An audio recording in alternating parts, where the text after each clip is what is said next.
90 দিনের মধ্যেও সুষ্ঠু নির্বাচন করা সম্ভব।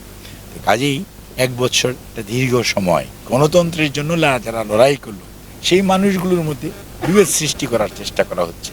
অর্থ লুণ্ঠনকারীদের, মানুষ হত্যাকারীদের বিচার করতেই হবে। 1 বছর প্রায় হতে চলল। আগামী আপনার 7ই আগস্ট যদি আসে তাহলে একটা সরকারের 1 বছর পূর্তি হবে। 8ই আগস্ট ওনারা শপথ নিয়েছিলেন 24-এ। কাজে এই অবস্থায় আমাদের তো এই দেশে শাহাবুদ্দিন সাহেব 3 মাসে নির্বাচন করেছে, আমাদের আছে লতিফুর রহমান সাহেবের আমলে ওই রকম হয়েছে। অর্থাৎ নির্দলীয় নিরপেক্ষ তত্ত্বাবধায়ক সরকারের যে বিধান সংবিধানে ছিল আমরা দেখেছি 90 দিনের মধ্যেও সুষ্ঠু নির্বাচন করা সম্ভব। কাজেই 1 বছর একটা দীর্ঘ সময় সংস্কার করার জন্য। আর যে নিষ্ঠুরভাবে আমাদের ছেলে মেয়েদেরকে এবং রাজনৈতিক নেতাকর্মীদেরকে যেভাবে হত্যা করেছে, যেভাবে মেরেছে, এটা জুলাইয়ে খালি নয়, 15.5 বছর যেভাবে রাজনৈতিক নেতাকর্মীদেরকে গুম করেছে, হত্যা করেছে, মিথ্যা বানোয়াট মামলা, সর্বোপরি দেশনেত্রী বেগম খালেদা জিয়ার বিরুদ্ধে যে বানোয়াট মামলা এবং তাকে 6 বছরের অধিক জেলখানায় থাকা এবং রাখা এবং পরবর্তীতে আইন আদালতে দেখা গেল যে উনি বেকসুর খালাস পেলেন।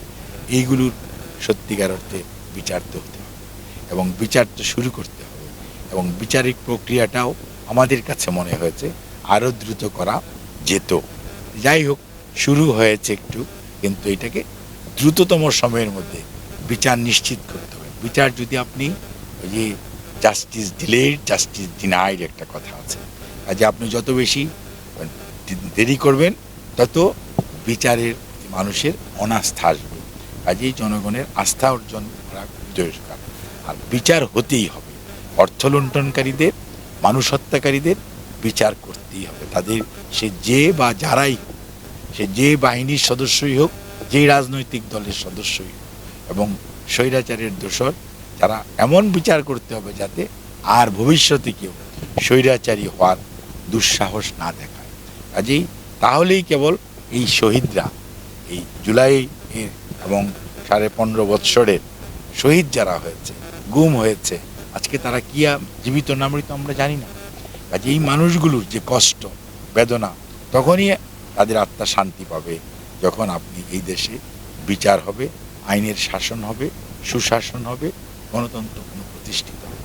কাজে আমরা খুবই আশাবাদী যে সরকার শেষ পর্যন্ত প্রধান উপদেষ্টার অফিস থেকে ওনারা বলেছেন যে ফেব্রুয়ারির প্রথমার্ধের মধ্যে জাতীয় নির্বাচন হবে 2026-এ। আমরা এখন আশা রাখতে চাই, আমরা নিরাশ হতে চাই। আমরা এখনও আশাবাদী এবং আমরা মনে করি সরকার, অন্তর্বর্তীকালীন সরকার জনগণের মনের ভাষা বুঝতে পেরেছে।